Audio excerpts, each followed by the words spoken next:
Doctor గారు, kidney stones అని, gall bladder stones అని ఈ మధ్య కాలంలో బాగా వింటున్నాం కదా! ఆ రెండింటికి తేడా ఏంటి? చికిత్స ఎలా ఉంటుంది? ముఖ్యంగా మీరు అడిగిన ప్రశ్నలు kidney stones, gallbladder stones. అంటే ఈ 2 వేరు వేరు అవయవాలలో మనకు రాళ్ళు ఏర్పడటం.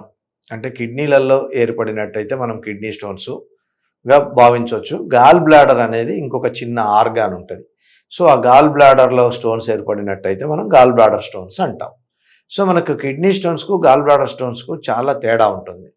కిడ్నీలో స్టోన్స్ వచ్చినట్టయితే మనకు ఆయుర్వేద వైద్యంలో సంపూర్ణ ఆయుర్వేద చికిత్స ఉంటుంది. ఆయుర్వేదంలో చికిత్స ఉంది.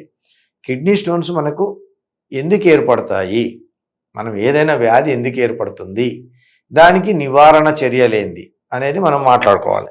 సో, ఈ కిడ్నీ స్టోన్స్ అనేవి మనం తీసుకునే ఆహార పదార్థాలలో ఉండే కాల్షియం కానివ్వండి, ఫాస్ఫరస్ కానివ్వండి, ఈ రకమైన ఏదైతే మన రక్తంలో ఎక్కువ శాతంలో ఉన్నప్పుడు ఈ కిడ్నీలలో డిపాజిట్ అయిపోయి కిడ్నీలో ముందు చిన్న చుక్కలాగా అంటే ఒక చిన్న స్టోన్ లాగా ఏర్పడి మూత్రంలో యూరిన్లో ఈ కాన్సన్ట్రేషన్ ఎక్కువైపోయినప్పుడు ఫాస్ఫరస్ కానివ్వండి, కాల్షియం కానివ్వండి, యూరిక్ యాసిడ్ కానివ్వండి, ఈ కాన్సన్ట్రేషన్ ఎక్కువ అయినప్పుడు ఆ కిడ్నీలలో స్టోన్ రూపంలో స్టోన్గా ఏర్పడుతుంది. ఈ కిడ్నీ స్టోన్స్ డిఫరెంట్ సైజెస్లో, డిఫరెంట్ కలర్స్లో, డిఫరెంట్ ప్లేసెస్లో ఏర్పడతాయి. అంటే అది ఏర్పడ్డ ప్రదేశం కిడ్నీలల్లో కూడా మనకు అప్పర్ పోల్ పైన ఏర్పడిందా, క్యాలిక్స్ లోపల ఏర్పడిందా, లోయర్ పోల్లో ఉందా, లేదా మనకు కిడ్నీస్ నుంచి 2 యూరిటర్స్ అని ఉంటాయి. యూరిటర్స్ నుంచి మన మూత్రాశయం బ్లాడర్ అంటాం. సో, బ్లాడర్ నుంచి యూరిత్రా, ఇది మనకు మొత్తం మూత్రాశయం కింద తీసుకోబడుతుంది. సో, ఈ మూత్రాశయంలో ఎక్కడ రాళ్ళు ఏర్పడ్డా కూడా మూత్రాశయంలో రాళ్ళు లేదా కిడ్నీలో రాళ్ళుగా మనం భావిస్తాం. సో, ఎక్కడ ఏర్పడ్డదనే దాన్ని బట్టి మనకు దాని యొక్క ప్రాముఖ్యత, ఆయుర్వేదం యొక్క చికిత్స పద్ధతులు వేరుగా ఉంటాయి. ఒకవేళ కిడ్నీ స్టోన్స్ మనకు స్టోన్ అనగానే మనం చూడాల్సింది ఏంటి? సైజ్. అంటే ఏ సైజ్ ఉంది, మనకు ఎంత లావు ఉంది రాయి, అంటే మనకు 1 mm ఉందా, 2 mm ఉందా, అక్కడి నుంచి మొదలు పెడితే మనకు 40 mm 50 mm వరకు కూడా పోతుంది. ఒకే స్టోన్ కిడ్నీ అంతా కూడా వ్యాపించి ఉంటుంది. స్టాక్ హార్న్ స్టోన్స్ అంటారు. సో, అటువంటివి మనం ఆయుర్వేదంలో చికిత్స చేయలేము. అంతేకాకుండా మనకు 5 mm నుంచి 10 mm లోపు స్టోన్ ఉన్నట్టయితే మనం ఆయుర్వేదిక్ మందుల ద్వారా పూర్తిగా చికిత్స చేయవచ్చు. కిడ్నీ స్టోన్స్ అనేది ఆయుర్వేదిక్ మందుల ద్వారా పూర్తిగా చికిత్స 100% చేయొచ్చు. కార్పొరేట్ హాస్పిటల్స్‌లో అయితే లక్షలు లక్షలు వేయాల్సి వస్తుంది ఆపరేషన్స్‌కి. మన ఆయుర్వేదంలో అయితే మనకి ట్రీట్మెంట్ ఎలా ఉంటుంది సార్? ఎంతవరకు ఖర్చు అవ్వచ్చు? ఆయుర్వేదిక్‌లో ట్రీట్మెంట్ అంటే అమ్మ పూర్తిగా మనకు ఔషధాలతోటే ఉంటుంది ట్రీట్మెంట్. ఇక్కడ అది ఒక 12 mm వరకు కిడ్నీలు ఎక్కడున్నా సరే ఒక 12 mm వరకు కూడా మనం ఆయుర్వేద ఔషధంతో చికిత్స చేయొచ్చు. ఆయుర్వేద ఔషధములతోటి మనకు ఒక 12 mm ఉన్న స్టోన్ కరగటానికి 3 నెలల నుంచి 6 నెలల సమయం తీసుకుంటుంది. దీనికి సగటున నెలకు ఒక 1500 నుంచి 2000 చొప్పున ఖర్చు వస్తుంది మెడిసిన్స్ కాస్ట్.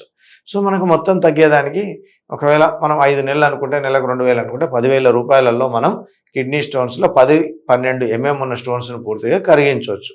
అంతకంటే పెద్దగా అంటే చాలా పెద్దగా అంటే 24 mm 30 mm ఉన్నట్టయితే తప్పకుండా శస్త్రచికిత్సా పద్ధతులకి వెళ్ళవలసి ఉంటుంది.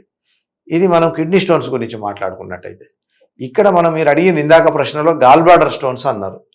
గాల్ బ్లాడర్ అంటే మనం ఆయుర్వేదంలో పిత్తాశయము అంటాం. అంటే మనకు మెయిన్ గాల్ బ్లాడర్లో మనకు ఎంజైమ్ ముఖ్యంగా జీర్ణశక్తికి సంబంధించిన మొత్తం ఎంజైమ్స్ అందులో నుంచే మనకు రిలీజ్ అవుతాయి. సో, గాల్ బ్లాడర్ల స్టోన్స్ అనేవి కిడ్నీల స్టోన్స్ ఏదైతే ఉందో కాల్షియము, ఫాస్ఫరస్, యూరిక్ యాసిడ్ వీటితో ఏర్పడతాయి. అదే గాల్ బ్లాడర్ స్టోన్స్ అనేవి ఈ రకమైన పదార్థాలతో కాకుండా ఎక్కువగా అక్కడ కొలెస్ట్రాల్ అంటే కొవ్వు రక్తంలో ఉన్న కొలెస్ట్రాల్ శాతం వల్ల ఒక్కొక్కసారి గాల్ బ్లాడర్లో స్టోన్ లాగా ఏర్పడటం జరుగుతుంది. ఇప్పుడు కార్పొరేట్ హాస్పిటల్స్‌లో సర్జరీ చేసి గాల్ బ్లాడర్ తీసేస్తున్నారు కదా సార్? ఇప్పుడు అట్లా ఇక్కడ మీరు అడిగిన మంచి ప్రశ్న. ఇక్కడ ఒక ముఖ్యమైన విషయం ఏంటి అంటే కిడ్నీలలో స్టోన్ ఉంటే స్టోన్ను మాత్రమే తీసేస్తాం. గాల్ బ్లాడర్లో స్టోన్ ఉంటే గాల్ బ్లాడర్ మొత్తం తీసేస్తారు. ఇంకా అక్కడ స్టోన్ తీయటం కాదు, రిమూవల్ ఆఫ్ గాల్ బ్లాడరే కోలిసిస్టెక్టమీ అంటారు. అంటే గాల్ బ్లాడర్ను ఆపరేషన్ చేసి లోపల ఉన్న స్టోన్ తీయటం అనేది సాధ్యం కాదు కాబట్టి మొత్తం గాల్ బ్లాడర్నే తీసేస్తారు. ఆధునిక శస్త్రచికిత్స పద్ధతుల ద్వారా గాల్ బ్లాడర్ను తీసేయటమే జరుగుతుంది.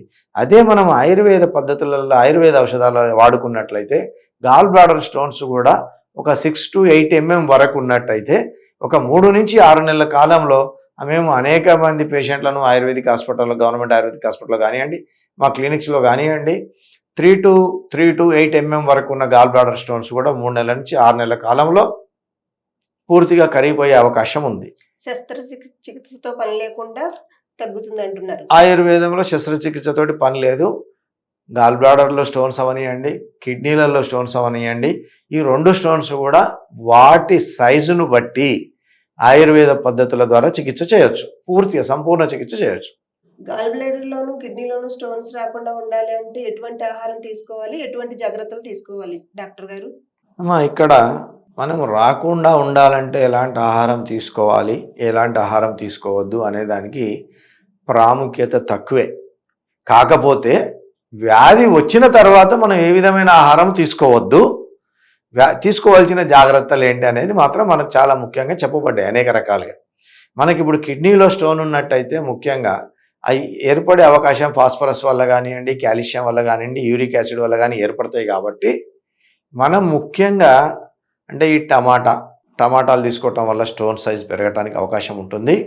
అంతేకాకుండా పాలు, వెన్న, ఈ జున్ను, వీటి వల్ల కూడా అంటే కాల్షియం ప్రోడక్ట్స్, ఎక్కువ కాల్షియం కన్జ్యూమ్ చేసినట్టయితే, ఫర్ ఎగ్జాంపుల్ మనం ఎగ్స్ ఉన్నాయి, ఎగ్స్ లోపల ఎల్లో ఉంటుంది, ఆ ఎల్లో పచ్చసొన అంటే బాయిల్డ్ ఎగ్స్ ఎక్కువ తిని ఆ పచ్చసొన ఎక్కువ తీసుకున్నట్టయితే మ్యాగ్నీషియం, కాల్షియం అనే పదార్థాలు ఉంటాయి. కాబట్టి దానివల్ల స్టోన్ ఏర్పడదు, కానీ ఏర్పడిన స్టోను పెద్దగా అయిద్దేమో అన్న జాగ్రత్తతోటి, అది పెద్దగా పెరగొద్దు అనే జాగ్రత్తలతోటి మనం ఈ ఫుడ్, పాలకూర, ఆకుకూరలలో ముఖ్యంగా పాలకూర, కాయగూరలలో టమాటా, మాంసాహారము, ఈ కొవ్వు పదార్థాలు ఉండేవి, ఇవన్నీ కూడా ముఖ్యంగా మనం గాల్ బ్లాడర్ స్టోన్స్ తీసుకున్నట్టయితే కూడా అది కొలెస్ట్రాల్ తోటి ఏర్పడతాయి. కాబట్టి ముఖ్యంగా మనం మాంసాహారం తగ్గించమని చెప్తామమ్మా.